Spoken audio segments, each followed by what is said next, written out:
Assalamualaikum warahmatullahi wabarakatuh. Halo semuanya.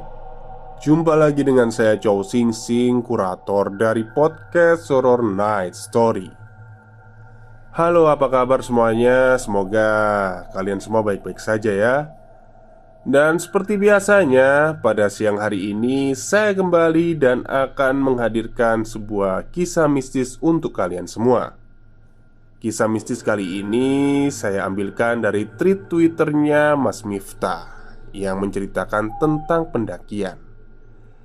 Dan sebelumnya saya mohon maaf karena 2 hari kemarin ya saya tidak upload. Ya kalian tahulah karena kesehatan saya belum pulih 100%. Dan hari ini pun sebenarnya sama ya, tapi udah mendingan lah daripada yang kemarin. Saya juga kangen sama kalian sebenarnya. Jadi buat kalian yang sekarang sehat itu makanya dijaga. Jangan makan sembarangan. Terus jangan suka begadang ya. Itu juga berpengaruh pada kesehatan kita gitu. Tapi nanti kalau di dalam cerita mungkin ada ini ya, intonasi saya agak berbeda sih seperti biasanya. Jadi mohon dimaklumi aja karena ya ini tadi karena tenggorokan saya belum kembali sepenuhnya. Oke, daripada kita berlama-lama, mari kita simak ceritanya.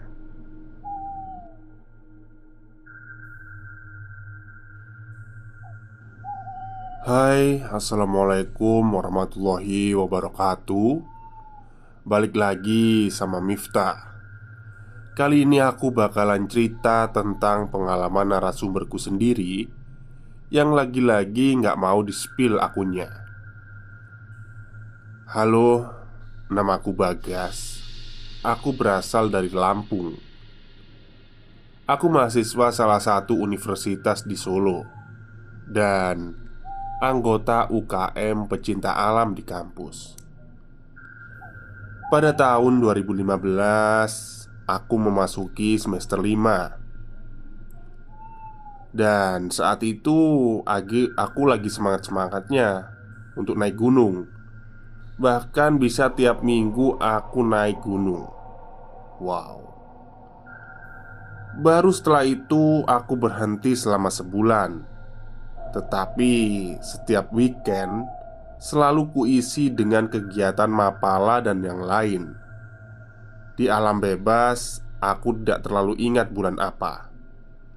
Tapi setelah 3 minggu naik gunung yang berbeda, aku memutuskan untuk naik Gunung Sumbing di Wonosobo dari jalur base camp Garung bersama dua kawanku, Aji dan Nuril. Tujuanku naik gunung tiap minggu saat itu karena setelah lebaran aku ingin naik Gunung Kerinci di Jambi bersama kawanku sesama pecinta alam di Lampung. Jadi semacam latihan lah sebelum aku mendaki Kerinci.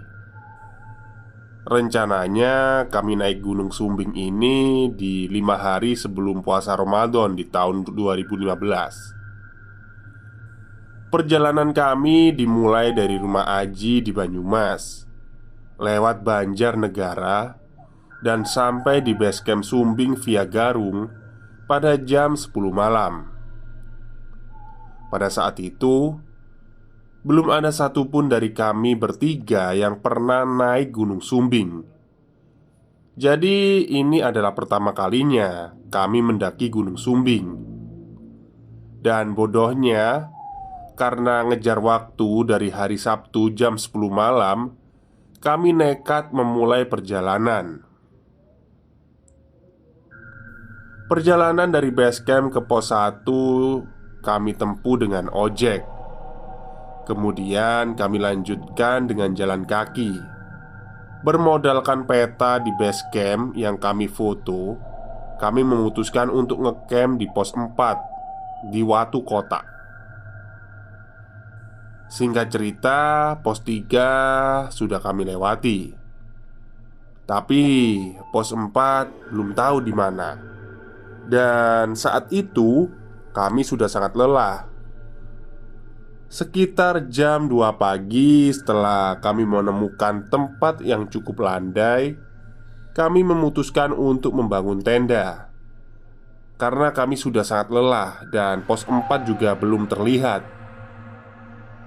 Tempat kami camp bernama Pasar Watu. Tempatnya datar namun hanya seperti punggungan bukit, dan hanya muat satu tenda saja dan sedikit jalan. Tempat ini harusnya bukan jadi tempat camp, dan maaf mengganggu jalan pendaki lain. Temanku Aji dan Nuril adalah orang yang taat agamanya. Bahkan saat mendaki, mereka juga selalu sempatkan untuk sholat. Dan tidak seperti aku yang sering keceplosan berkata kasar di gunung. Walau selalu minta maaf kalau pas keceplosan di gunung, ya bahaya toh. Pagi pun tiba. Aku bertugas untuk memasak nasi. Nuril dan Aji menyiapkan sayur dan minuman hangat. Kemudian kulihat temanku Aji berjalan sedikit pincang. Aku bertanya padanya, "Kakimu kenapa, Ji?" Aji pun menjawab, "Gak tahu ini. Tadi pagi aku kencing, terus kepleset. Kakiku kebentur batu. Tapi kok aneh ya, yang kena batu. Tapi maksudnya itu yang kena itu kaki kiri, tapi yang sakit itu kanan." Tanpa berpikir panjang, kami pun makan untuk mengisi tenaga dan menuju puncak. Bahkan si Aji tidak mengeluhkan kakinya sama sekali. Setelah melewati pos 4 Watu Kota, yang ternyata lokasinya lumayan dekat dengan tempat kami ngecamp, singkat cerita kami sudah sampai di puncak lah. Seperti biasa, kegiatan kami berfotoria. Setelah cukup istirahat, sekitar jam 2 siang, kami turun dari puncak. Dan di sini keanehan mulai terjadi. Kawanku si Aji mulai berkeringat parah, seperti menahan sakit, sampai mukanya pucat dan tidak bisa berjalan cepat. Karena Aji mengalami cedera di kaki, jadi untuk mempersingkat waktu, aku memutuskan untuk turun terlebih dahulu ke camp. Sekalian, aku mau masak dan beberes, agar nanti saat mereka sampai, semua sudah siap. Setelah menunggu cukup lama, sekitar jam 4 sore, akhirnya mereka sampai. Aji langsung merebahkan dirinya di dalam tenda yang sudah kulepas frame-nya. Tinggal dilipat aja. Kemudian kami makan bersama. Tapi anehnya, kawanku si Aji ini mulai tidak bisa diajak bercanda. Dia lebih banyak diam dan tidak seperti biasanya. Saat itu aku hanya berpikir, mungkin dia jadi lebih banyak diam karena kelelahan. Apalagi kakinya sedang sakit. Oh ya, aku lupa bilang, kalau sebelum kami memulai pendakian, aku selalu briefing kawan-kawan agar nanti saat mendaki, hal janggal apapun yang bakalan kami alami, lihat atau dengar, disimpan dulu di hati. Baru cerita kalau kami sudah turun. Setelah selesai makan, kami packing barang bawaan dan segera turun ke pos 3. Pos itu tampak tidak begitu jauh. Mulai turun dari Pasar Watu, Aji sudah tidak mau diajak ngobrol. Bahkan hanya menjawab dengan anggukan atau gelengan saja. Muka si Aji juga pucat sampai ke bibir, seolah-olah kami sedang bersama orang lain. Padahal Aji adalah anak yang ceria dan suka bercanda denganku. Saking lamanya berjalan, kami sampai di pos 3 saat matahari mulai tenggelam. Setelah istirahat sejenak, matahari pun hilang dan kami mulai menyalakan senter masing-masing untuk penerangan, sambil terus berjalan dengan formasi Nuril berada di depan, Aji di tengah, dan aku di belakang. Untuk memecah keheningan, aku menyalakan musik lewat MP3 di ponselku. Setiap kami beristirahat, kami harus menunggu 3-5 lagu selesai baru Aji mau diajak jalan lagi. Itu pun dia selalu berusaha untuk tidur. Sampai sesekali aku tampar pipinya agar kesadarannya tetap terjaga. Kami turun hari Minggu, tapi tidak ada satupun pendaki yang naik atau turun yang kami temui selama perjalanan turun ke pos 3. Justru anehnya, ada puluhan kunang-kunang yang mengikuti kami sepanjang jalan, dan bahkan saat berhenti. Doaku saat itu hanya 3. Yang pertama, jangan sampai kami pindah alam. Dan yang kedua, jangan sampai si Aji kerasukan lalu lompat ke jurang. Dan yang ketiga, semoga kami bertiga selamat sampai tujuan. Sebelum sampai di pos 2, ada sebuah pohon mati yang besar di kanan jalan. Aji dan Nuril berhenti mendadak, seolah melihat sesuatu, kaget. Bahkan Nuril langsung berbalik badan menatapku dengan wajah yang sangat ketakutan. Aku sebenarnya sangat takut, tapi aku harus jadi penenang mereka berdua. Kusorot seluruh sisi menggunakan senter sambil berkata, "Kalian kenapa sih? Ayo cepet jalan. Orang gak ada apa-apa kok." Dan kebetulan saat itu aku memang tak melihat apa-apa. Singkat cerita, sampailah kami di pos 1 pada jam 10 malam. Di pos 1 kebetulan ada 2 orang tukang ojek. Disitulah Aji baru mengucapkan sebuah kata setelah diam saja sepanjang jalan. "Udah, jalan aja nggak usah ngojek," ucap Aji. Dan seolah terhipnotis, aku malah mengiyakan tawaran Aji. Ya bodoh memang. Nuril yang sudah tidak tahan harus berjalan pelan pun memutuskan untuk jalan duluan. Aku berpesan untuk jangan terlalu jauh dan harus tetap kelihatan oleh kami berdua. Sedangkan aku dan Aji duduk di kayu mati di pinggir jalan. Lalu satu ojek pun turun tanpa basa-basi, hanya lewat. Kemudian ojek berikutnya berjalan pelan, sambil wajahnya menatap kami dengan tatapan yang serius. Lalu ojek itu berhenti di samping kami dan langsung berkata dalam bahasa Jawa, yang artinya, "Mas, ayo bareng saya aja." Kemudian aku jawab, "Maaf pak, nggak ada uang buat ngojek." Lalu tukang ojek itu bilang, "Udah nggak usah dibayar. Saya ini kasihan sama kalian." Di saat itu pun aku langsung paham apa yang dimaksud si tukang ojek. Oke, masalahnya adalah satu motor tukang ojek, sedangkan kami bertiga dengan membawa tas yang besar-besar. Bagaimana mungkin bisa muat dengan satu motor? Tapi si tukang ojek bersikeras sampai berkata, "Udah mas, dicoba dulu, pasti bisa kok." Lalu aku jawab, "Gak muat pak, saya jalan aja. Yang penting kawan saya berdua ini bisa sampai di base camp." Tapi si tukang ojek itu masih ngotot. Akhirnya karena aku malas berdebat, aku panggil Nuril dan bilang, tasmu enteng kan? Sini aku bawa. Kamu bawa tasku dan naik ojek sama Aji." Kemudian Nuril pun mengiyakan. Kemudian aku berbalik ke tukang ojek dan berkata, "Pak, saya minta tolong. Yang penting teman saya berdua ini Bapak antar sampai ke base camp.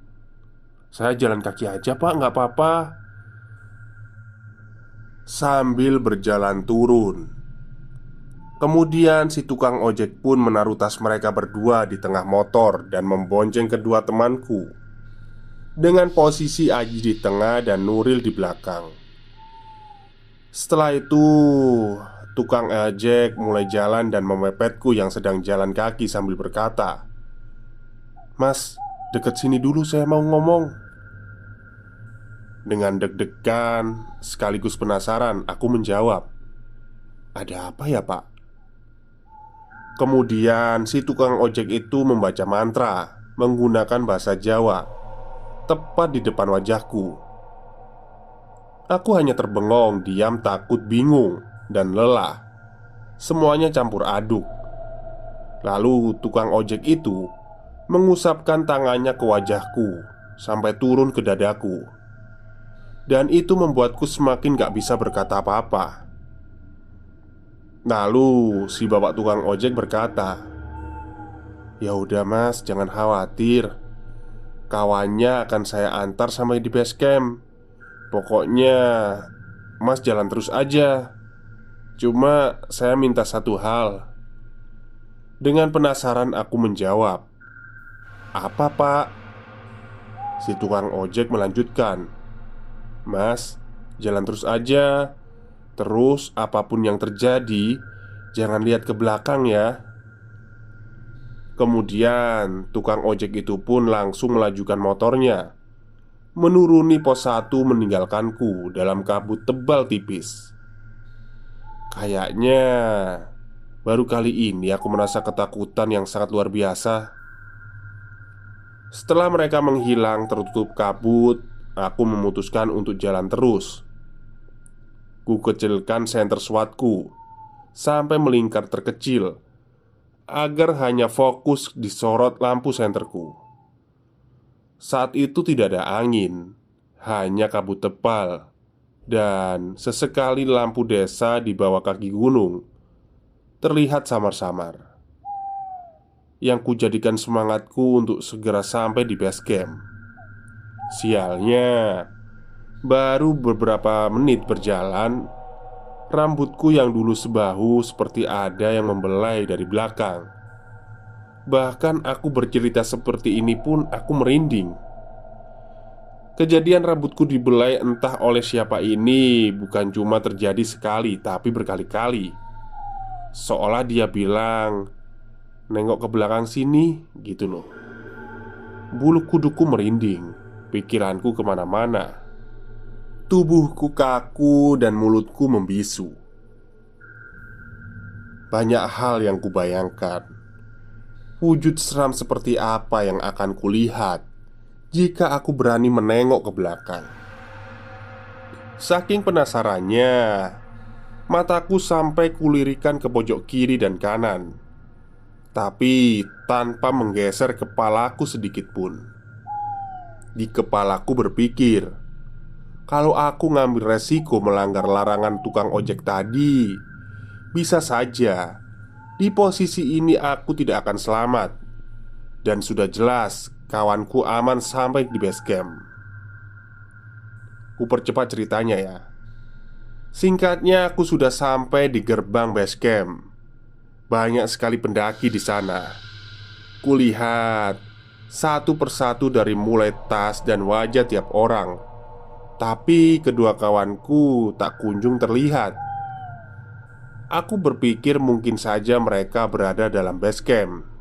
Kemudian aku berdiri di pintu base camp sambil melihat tiap orang.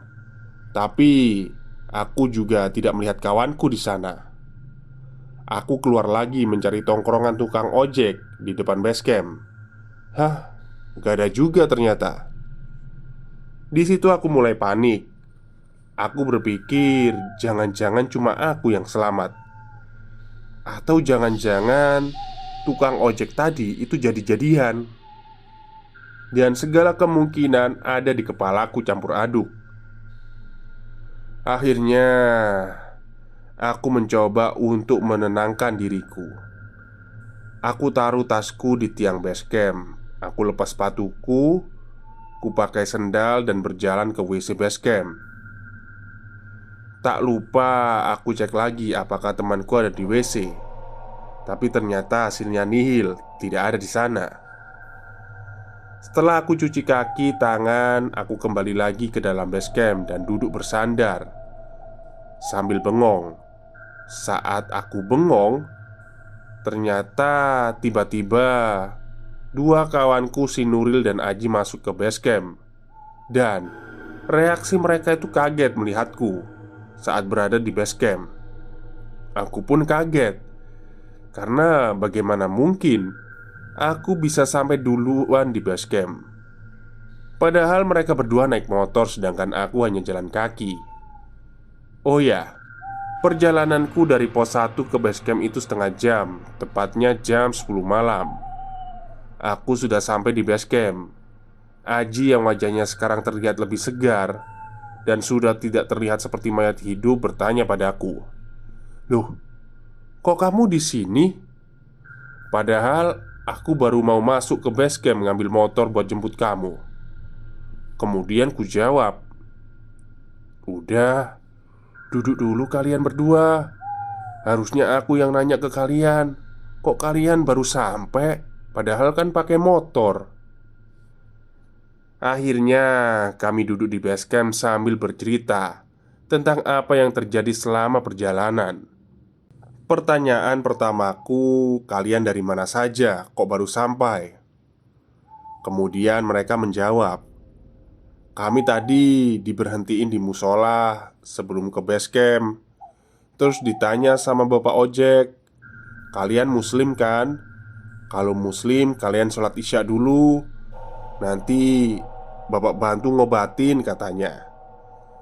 Setelah selesai sholat, badanku udah seger lagi," ucap Aji. Kemudian tukang ojeknya berkata, "Gimana, udah enakan badannya?" "Udah pak," jawab Aji.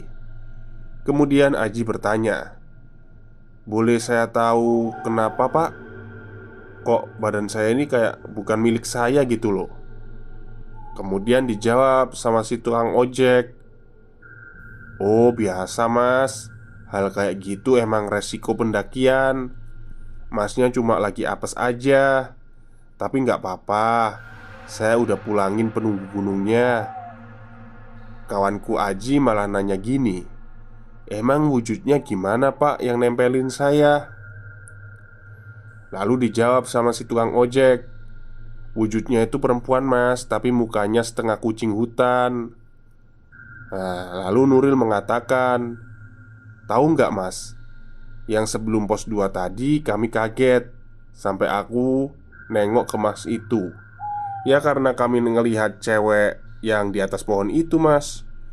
Kayak senyum-senyum dia. Karena kayaknya mas nggak ngelihat, jadi aku diem aja lah, sesuai perjanjian kita sebelum pendakian." Anjing emang. Kalau aku ngelihat ya nggak mungkin lah. Aku berani mau jalan sendirian dari pos 1 ke base camp, apalagi jam setengah 10 malam, ucapku dalam hati. Terus Aji menimpali dengan berkata, "Gas, makasih banget ya. Kamu udah mau namparin aku setiap aku mau tidur saat kita istirahat. Tapi itu aku kayak berusaha banget buat ngejaga kesadaran, tapi susah. Untung aja kamu tampar-tamparin." Dengan bercanda aku ngejawab, "Baru kali ini ya orang ditampar malah bilang terima kasih. Hahaha." Lalu dengan wajahnya yang serius Aji menjawab, "Tapi sumpah gas, tiap aku nggak sengaja ketiduran sebentar, mimpiku selalu sama." "Hah? Mimpi gimana Ji?" sautku. "Aku selalu mimpi kayak di jalan setapak yang gelap. Aku cuma jalan aja, ngikutin kakek pakai pakaian adat Jawa dengan lampu minyak tanahnya. Dan sesekali aku mimpi nonton wayang, tapi nggak ada yang mainin alat-alatnya. Jadi wayangnya itu bergerak sendiri gitu," ucap Aji sambil menahan air mata. Aku berkata pada Aji, Alhamdulillah cuk, untung banget kamu gak bablas. Soalnya aku inget kata kakekku dulu, kalau temen kayak ketempelan gitu harus dijaga, harus tetap sadar dia. Akhirnya kami cerita panjang lebar tentang pengalaman horor yang kami alami. Dan hari Senin paginya kami berangkat pulang ke Solo. Oke friend, udah selesai ceritanya. Semoga terhibur ya. Mohon maaf bila banyak kesalahan dalam penulisan. Jangan lupa follow untuk update kisah horor selanjutnya. Wassalamualaikum warahmatullahi wabarakatuh. Baik, itulah kisah mistis yang dialami Mas Miftah ya. Oh, Bagas maksud saya ya. Waktu mendaki di Gunung Sumbing. Maksudnya itu Miftah ini penulis tweet Twitternya. Jadi hal yang umum lah ya sebenarnya mendaki gunung itu pasti ada hal yang begituan. Cuman kan yang pernah ada sih yang lebih ekstrim lagi tuh banyak sebenarnya. Oke, mohon maaf ya jika udah berapa hari nih ya, 2 hari lagi ya saya nggak upload. Dan sepertinya dalam cerita ini suara saya juga belum kembali 100% ya. Intonasi nadanya itu ya. Ya, ini lagi proses penyembuhan soalnya. Terima kasih juga yang sudah selalu menunggu updatean dari channel saya. Semoga kalian diberi banyak rezeki dan kesehatan. Amin. Oke, mungkin itu saja cerita untuk siang hari ini. Kurang lebihnya saya mohon maaf. Wassalamualaikum warahmatullahi wabarakatuh.